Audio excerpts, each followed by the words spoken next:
Hello दोस्तों, कैसे हो आप सभी। तो आई होप आप सब बहुत अच्छे होंगे। तो स्वागत है आप सभी का मेरे चैनल में। तो आज मैं आपको मोहनजोदड़ो की प्रमुख विशेषताओं के बारे में बताने वाली हूँ। तो मोहनजोदड़ो जो था वो हड़प्पा सभ्यता यानी कि सिंधु घाटी सभ्यता का सबसे प्रमुख और महत्वपूर्ण नगर था। ये जो नगर था ये काफ़ी बड़ा नगर था और मोहनजोदड़ो से हमें काफ़ी चीज़ें जो है वो प्राप्त हुई हैं। कुछ कुछ इतिहासकार मोहनजोदड़ो को हड़प्पा सभ्यता यानी कि सिंधु घाटी सभ्यता की राजधानी भी मानते हैं। तो चलिए हम मोहनजोदड़ो की प्रमुख विशेषताओं के बारे में चर्चा करते हैं। तो सबसे पहले देखिए, हड़प्पा सभ्यता एक नगरीय सभ्यता थी। ठीक है, जो हड़प्पा सभ्यता थी वो एक नगरीय सभ्यता थी। मोहनजोदड़ो इस सभ्यता का विस्तृत व महत्वपूर्ण नगर था। जो मोहनजोदड़ो था, जैसे कि मैंने आपको बताया, तो ये जो था ये हड़प्पा सभ्यता का एक विस्तृत और महत्वपूर्ण नगर था। कुछ विद्वानों के अनुसार इसे हड़प्पा सभ्यता की राजधानी माना गया है। जैसे कि अभी मैंने आपको बताया था कि कुछ जो इतिहासकार हैं, कुछ जो विद्वान हैं, वो कहते हैं कि ये जो मोहनजोदड़ो था ये हड़प्पा सभ्यता की राजधानी थी। तो चलिए इसकी प्रमुख विशेषताएं जो है वो निम्नलिखित है, हम इनके बारे में चर्चा करते हैं। तो सबसे पहले जो इसकी विशेषता है वो है एक नियोजित शहरी केंद्र। ठीक है। मोहनजोदड़ो विस्तृत व नियोजित शहर था जो 2 टीलों पर बसा था। एक टीला ऊंचा था जिसे पुरातात्विक दुर्ग मानते थे। इसमें मजबूत दीवारें थी। नीचे वाला टीला अधिक बड़ा था जिसे मुख्य नगर माना गया था। अब जो मोहनजोदड़ो था तो ये इसका जो शहर था वो 2 टीलों पर बसा था। जो ऊपर वाला टीला था उसे पुरातात्विक दुर्ग मानते थे जो कि मजबूत दीवारों से बना था। और जो नीचे वाला टीला था वो अधिक बड़ा था। ठीक है, और जिसे मुख्य नगर माना गया है। उसके बाद हम इसकी दूसरी विशेषता देखते हैं, और इसकी दूसरी विशेषता है सुनियोजित निचला शहर। क्या है? सुनियोजित निचला शहर। निचले वाले भाग से अनेक मकान प्राप्त हुए हैं जो सुनियोजित तरीके से बनाए गए हैं। यहाँ के मकान ज़्यादातर 1 मंजिल के थे जबकि कुछ मकान 2 या 3 मंजिल के भी थे। अब जो यहाँ से जो मकान बनाए गए थे मोहनजोदड़ो में, ये काफ़ी सुनियोजित तरीके से बनाए गए थे। और जो ज़्यादातर जो मकान थे वो 1 मंजिल के थे जबकि कुछ जो मकान थे वो 2 या 3 मंजिल के भी थे। और सुरक्षा को देखते हुए यहाँ के मकानों का जो दरवाज़ा होता था वो सड़क पर ना खुलकर पीछे गलियों में खुलता था। मतलब कि यहाँ ऐसी व्यवस्था की गई थी कमरों में कि जो यहाँ के दरवाजे थे यहाँ के मकानों के, उन दरवाजे जो थे वो जो मेन सड़क पर नहीं खुलते थे बल्कि गलियों में खुलते थे। क्योंकि सड़क में जाने में क्या होता है कि डर रहता है, तो इसीलिए वो जो दरवाजे थे वो गलियों के ओर खुलते थे। और घरों के मध्य आंगन होते थे। ठीक है, और आंगन जिसमें एक कुआं होता था और आंगन के चारों ओर कमरे बने होते थे। मतलब कि हर घर में जो आंगन होता था वहाँ पे कुएं बने होते थे। उसके बाद यहाँ की तीसरी विशेषता है वो है जल निकास व्यवस्था। यहाँ की जल निकास व्यवस्था सुदृढ़ थी। सड़कों के किनारे पक्की ईंटों से बनी व ढकी हुई नालियाँ होती थी। जो यहाँ की जल निकास व्यवस्था थी वो काफ़ी सुदृढ़ थी, मतलब कि अच्छी तरीके से बनाए गए थे। और जो ये नालियाँ होती थी वो सड़कों के किनारे बनी होती थी, ढकी हुई होती थी और पक्की ईंटों से बनी होती थी।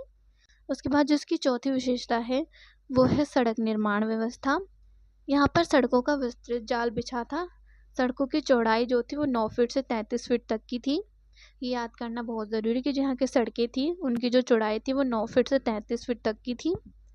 और 33 फुट चौड़ी सड़कों को राजकीय सड़क माना गया है। मतलब यहाँ क्या था कि जो 33 फुट की चौड़ी सड़क थी उसे राजकीय सड़क माना जाता था। उसके बाद इसकी जो 5वीं विशेषता है वो है विशाल एवं सार्वजनिक स्नानागार। मोहनजोदड़ो से 39 फीट लंबा, 23 फीट चौड़ा व 9 फीट गहरा विशाल सार्वजनिक स्नानागार मिला है। ठीक है, तो जो मोहनजोदड़ो है यहाँ से हमें एक विशाल स्नानागार मिला है।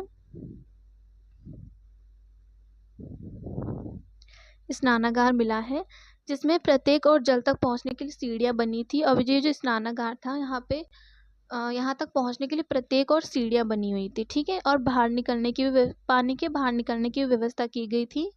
और इसमें ना समीप के जो कुएं थे वहाँ से पानी भरा जाता था। और स्नानागार से ऊपर छोटे छोटे कमरे बने हुए थे जिनका प्रयोग कपड़े बदलने के लिए किया जाता था। और इतिहासकारों का ये मानना है कि जो यहाँ का जो ये बड़ा स्नानागार था इसका प्रयोग वो जो कुछ प्रोग्राम उनके यहाँ होते रहे होंगे सार्वजनिक, कुछ भी जो प्रोग्राम होते रहे होंगे, कार्यक्रम होते रहेंगे, उस टाइम पे इन स्नानागार का प्रयोग किया जाता रहा होगा।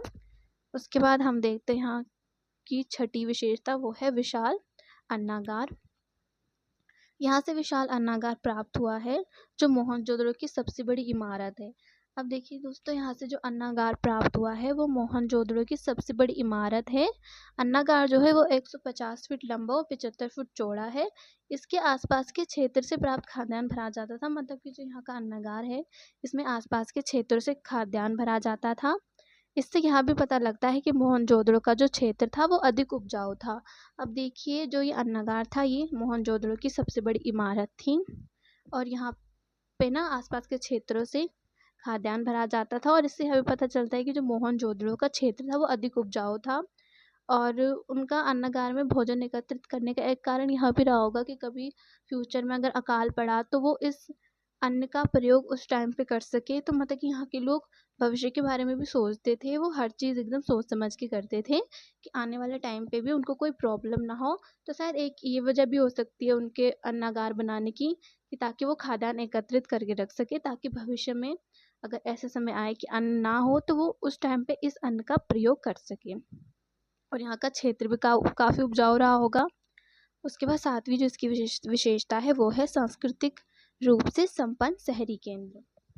मोहनजोदड़ो से हमें अनेक प्रकार की मूर्तियाँ, मृतभांड, सूती कपड़े के अवशेष, पशुओं की अस्थियाँ, आज शिव पुजारी की मूर्ति, माता देवी की मूर्ति, देवी की प्रतिमा आदि प्राप्त हुए हैं। इससे स्पष्ट है कि मोहनजोदड़ो सांस्कृतिक रूप से संपन्न शहरी केंद्र था।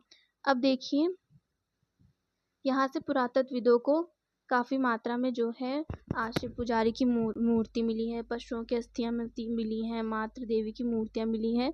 तो इससे यह स्पष्ट होता है कि ये सांस्कृतिक रूप से संपन्न शहरी केंद्र था, मतलब कि पूजा पाठ वगैरह यहाँ होती थी, मातृ देवी को भी माना जाता था, और ये सांस्कृतिक रूप से काफ़ी संपन्न शहरी केंद्र था। तो आई होप आपको मोहनजोदड़ो की जो ये विशेषताएं हैं ये समझ में आ चुकी होंगी। अगर वीडियो अच्छी लगी हो तो वीडियो को लाइक ज़रूर कीजिएगा। धन्यवाद।